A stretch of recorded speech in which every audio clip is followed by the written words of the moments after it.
Hi, this is Brigham Cluff. This is my 5th video in my series all about Arizona juries. The difference between state court and federal court.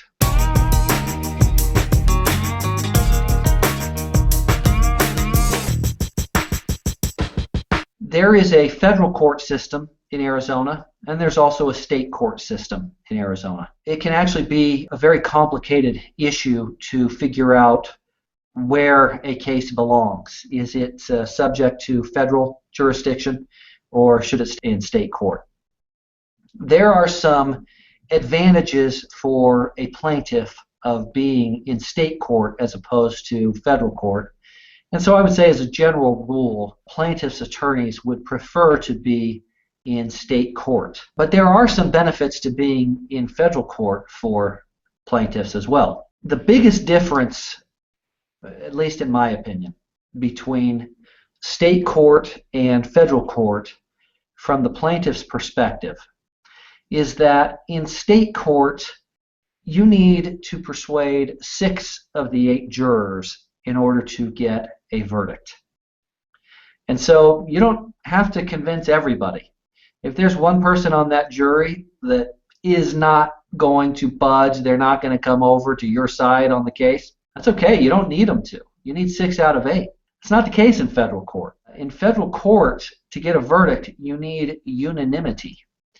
And so that can be a bit scary for plaintiffs because you run the risk that there's that one person that won't budge. And for that reason, I think that most plaintiffs' attorneys prefer to be in state court.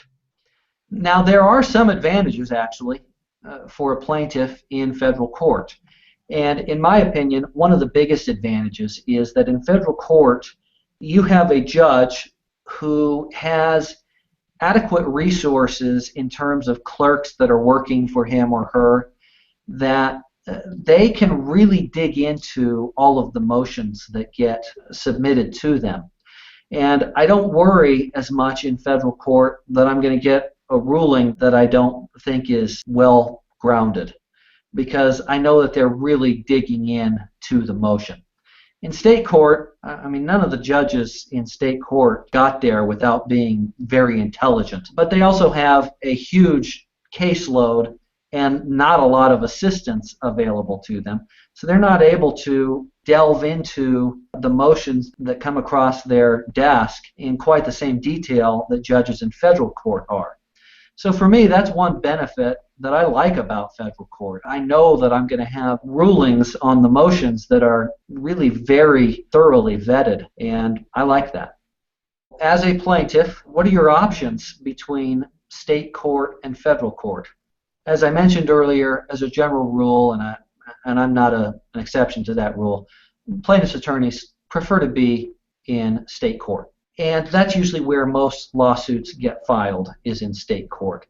However, defendants do have the ability to remove those lawsuits into federal court in some circumstances.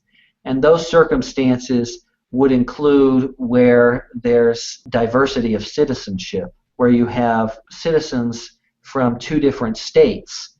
And so a federal court will step in and say, well, we're going to take jurisdiction over this dispute because it's not fair that an Arizona court would be presiding over this litigation between an Arizona citizen and a California citizen, for example. Now, the reality of the situation is I don't think that an Arizona court is going to give some unfair home court advantage to the Arizona citizen, but that's what the law is. And so when there's diversity of citizenship, the defendant has the ability to remove the case into federal court. Now, it's still going to be an Arizona jury that's hearing that case because it's going to be in federal district court of Arizona, but that's one way that cases can end up in federal court. Another way that cases can end up in federal court is when the issues that are being litigated are issues of federal law. In those cases where you have only issues of federal law, it may be that federal court jurisdiction is proper and you may have your case removed into federal court in those circumstances as well. At the end of the day, as a plaintiff, it's probably something that you don't need to worry too much about. It's something that your lawyer is going to certainly consider before the lawsuit gets filed. And, there's probably this preference for state court, but it's not that big of a deal, at least in my opinion, as to whether you're in state court or federal court. It doesn't alter the way I evaluate a case. Please watch all of my videos in my series all about Arizona juries, and I'd be happy to have feedback from you, and I'll reply to any comments that I receive. Hi, my name is Brigham Cluff, and you will never believe this one weird trick for getting out of jury duty in Arizona. And then the second type of bias that I want to talk about is something that we all justify and feel very strongly about, which is the bias that come to be known as the wisdom of crowds. Now, the wisdom of crowds is really a fascinating topic. It's been around for quite a while.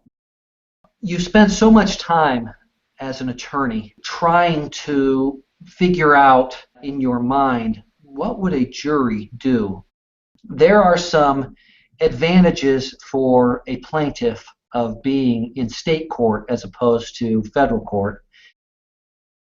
Now, I'm going to read the Seventh Amendment for you. And before you click away, let me just tell you it's very brief.